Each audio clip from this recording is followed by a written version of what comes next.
Okay, welcome back. And so today we're going to talk about the graphing of a parabola. We're going to talk about using the quadratic function. And so we're going to put a lot of things together. Before we get into modeling, we're going to do some other examples. But before we do the examples, let's go through these characteristics. And these are characteristics that you want to know. Okay? These are going to be very helpful in solving problems.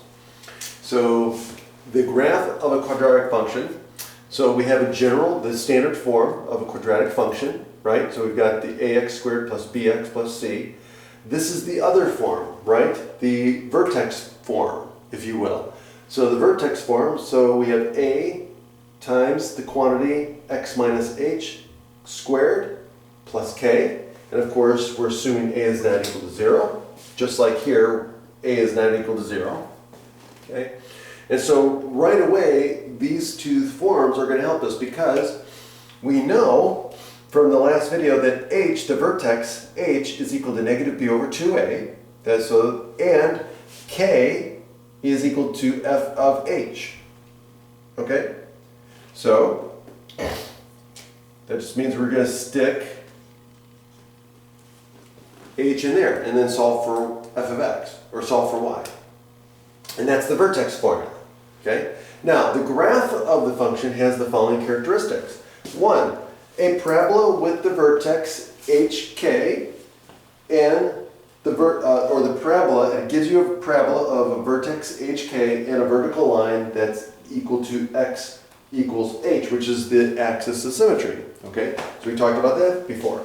2, the parabola, the graph opens up if a is greater than 0, both cases, and opens downward if a is less than 0. Then 3 also says, hey, look, this goes back to transformations. If a is what? Less than 1, so if the absolute value of a is less than 1, then we know that it's going to be wider than the basic function x squared. So it's going to be wider, which remember, this is a vertical compression, okay, or shrinking. Okay, so it's going to end up looking wider. If the absolute value of a is greater than 1, then the graph of f of x is going to be narrower because it's a vertical stretch. Okay, so again, previous sections. And then 4, y-intercept. The y-intercept is going to be of the form 0, comma f of 0, or in other words, 0, comma c. So when you use the standard form, it's easy to find the y-intercept because all you do is plug in 0 and then you only get c. So not as easy to use this one. So there's an advantage for the y-intercept if you use this one. So the y-intercept is always going to be 0, comma c. Okay? And then 5, the x-intercepts are found by solving for the quadratic equation. Okay? And how do we solve for the quadratic equation? Well, we can factor. Okay? If it's factorable, we can factor, or we could use the quadratic formula. Okay? So now, with the quadratic formula, remember, it all comes down to the discriminant. Okay? The discriminant, again, that's the radicand. So again, so pause and write this down if you haven't, because I'm going to erase this. So this is going to part 5. Okay, so I'm going to erase everything except part 5 because this is going to be important. Okay, so what this is saying is, well, we have 3 different things going on. 1, okay, well, we could have what? What's the discriminant? The discriminant is the b squared minus 4ac, right, from the quadratic formula. If this is greater than 0, well, what does that mean? It means that we have 2 x-intercepts, right? If we have 2 x-intercepts, it's going to be of the form, what? Negative b plus or minus the square root of 4, b squared minus 4ac over 2a, comma, 0. Okay, so we're going to have two x-intercepts. We're going to have the plus or minus, so we're going to end up with two x-intercepts.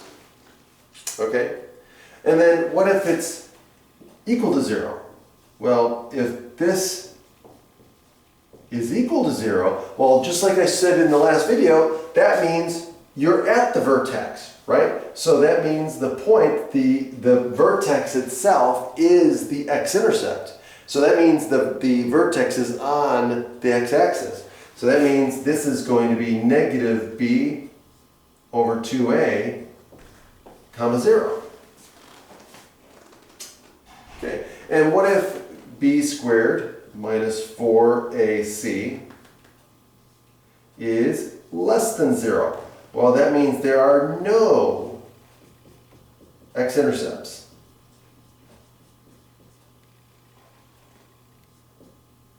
Okay.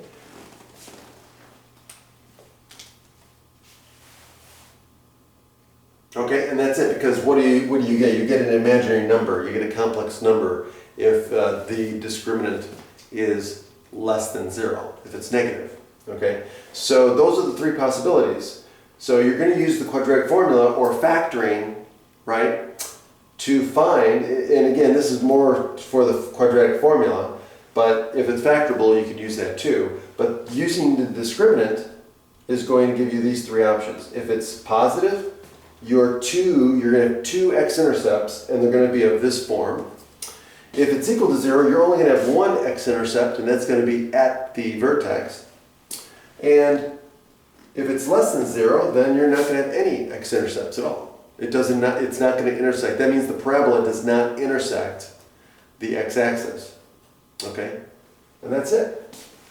So next time we'll do an example, and we'll show you how this works.